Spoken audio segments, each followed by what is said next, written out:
subsídios.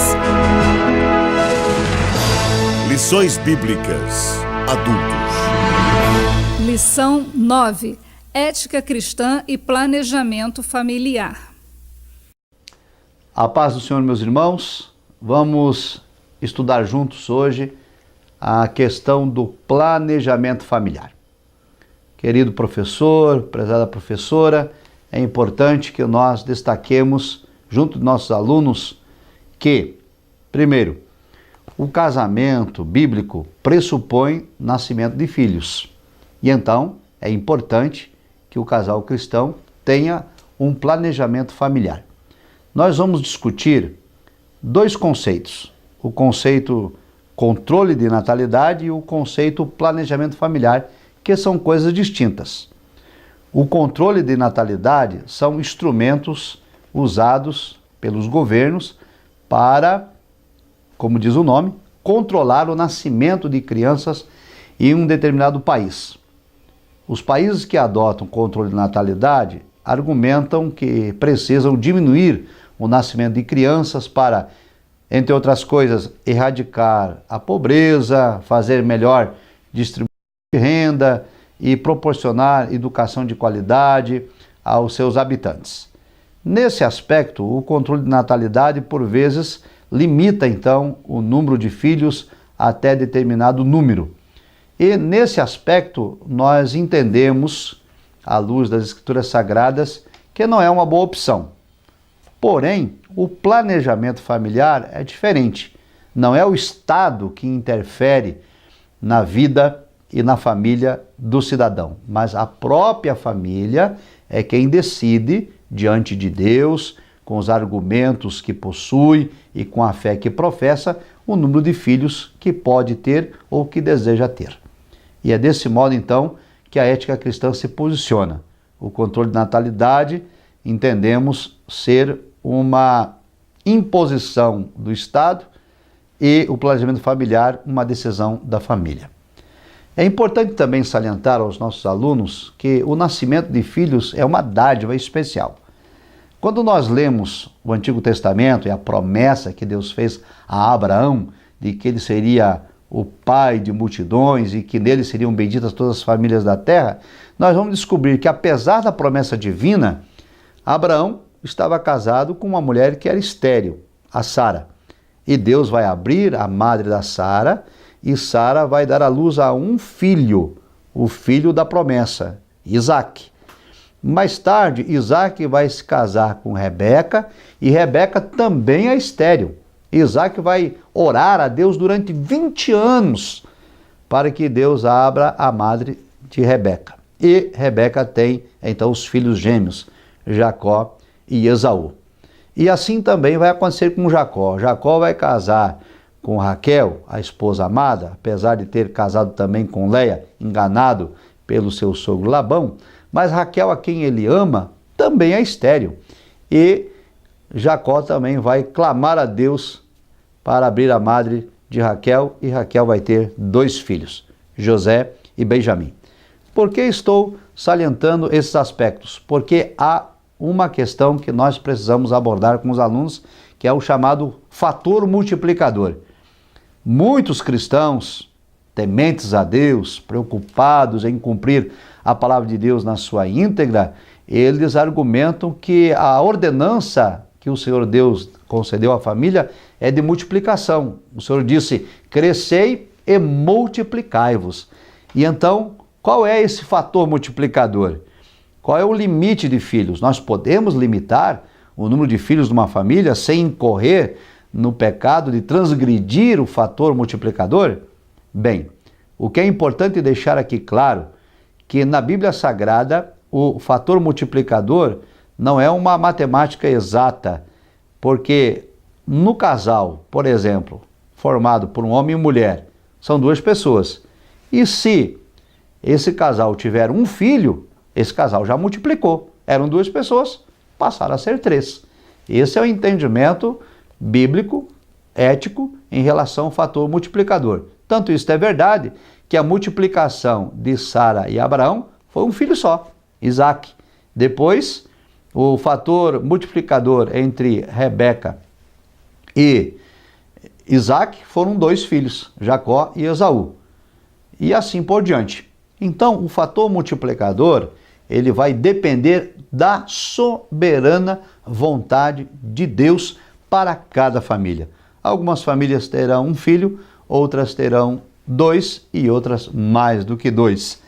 O que nós estamos aqui argumentando e trazendo para a reflexão de nossos irmãos e alunos desta que é a maior e a melhor escola do mundo, é de que o planejamento familiar é muito importante nos dias em que nós vivemos.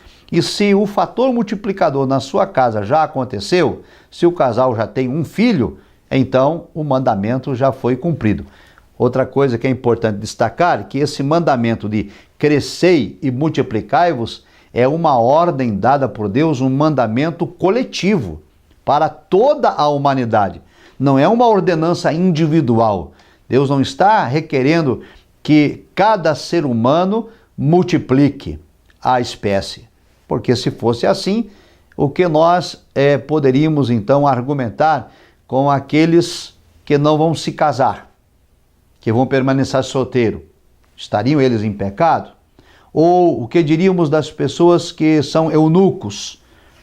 E, enfim, nós não podemos ajustar o mandamento para uma questão individual, porque a ordenança ela é coletiva. Existe até no meio evangélico o adágio que diz que Deus mandou multiplicar, mas que você não faça isso sozinho, não precisa povoar o mundo sozinho. É uma ordem coletiva. Desse modo, então, resolvido esse problema do fator multiplicador, é importante que os nossos alunos tenham consciência da necessidade do planejamento familiar. Ora, cada lar, cada família precisa ter a sua comunhão com Deus e pedir de Deus a orientação quanto ao planejamento familiar. Muitos aspectos devem ser considerados e levados em conta. Por exemplo, a idade da mulher, porque a ciência tem já constatado que determinada idade, principalmente acima dos 40 anos, 50 anos, quando as mulheres estão nesse período da menopausa, já a gravidez passa a ser um risco e é preciso tomar todo o cuidado. Também é preciso levar em consideração o número de filhos que a família já tem, para avaliar se mais uma criança agora, nesse momento da vida, não vai trazer dificuldades financeiras e econômicas para o lar. Porque educar um filho está cada vez mais difícil, tanto nos aspectos econômicos, financeiros, educacionais, quanto também na questão dos relacionamentos sociais. Colocar uma criança hoje no mundo é de responsabilidade enorme. Sempre foi de grande responsabilidade, mas está cada vez maior esta responsabilidade. Então, isto também deve ser analisado. Outro detalhe que pode ser e deve ser analisado no planejamento familiar é o espaçamento entre um filho e outro. Nós vamos criar os filhos juntos, numa faixa etária bem próxima, ou nós vamos esperar um pouco mais, esperar que essa criança tenha uma certa idade para nos programar e ter um outro filho quando a situação econômica já estiver equilibrada, quando as dívidas todas estiverem pagas, quando se pode preparar melhor para receber um novo filho, um quarto, um berçário, um plano de saúde ou coisas similares a estas. O que nós não podemos, irmãos, é negligenciar a necessidade do planejamento. O Senhor Jesus tratou sobre essa questão do planejamento.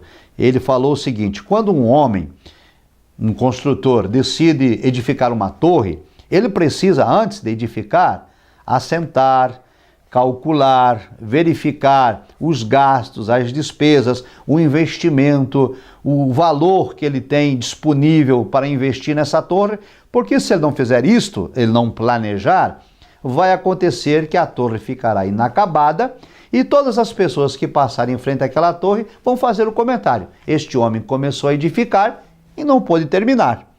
E também o Senhor Jesus falou acerca da guerra, da batalha. Ele disse: olha, Quando um rei vai em combate contra outro rei, ele faz cálculos antes. O número do seu exército, o poder de fogo do seu exército, para saber se vai poder ou não enfrentar aquele outro adversário. E se ele perceber que ele tem número reduzido de soldados e que ele vai perder a batalha, então ele planeja fazer as pazes com aquele rei que vem ao seu encontro em batalha. Então Jesus está falando que o planejamento é algo importante e de relevada importância. Desse modo, esta lição apresenta esta questão para que nós todos os cristãos analisemos de modo claro, de modo metódico e com temor a Deus a necessidade de ter a orientação divina quanto ao planejamento familiar, que de fato não é pecado, desde que esteja de acordo com a soberana vontade de Deus. E assim eu me despeço desta videoaula, agradecendo a sua atenção e desejando-lhe uma aula extremamente abençoada em nome de Jesus.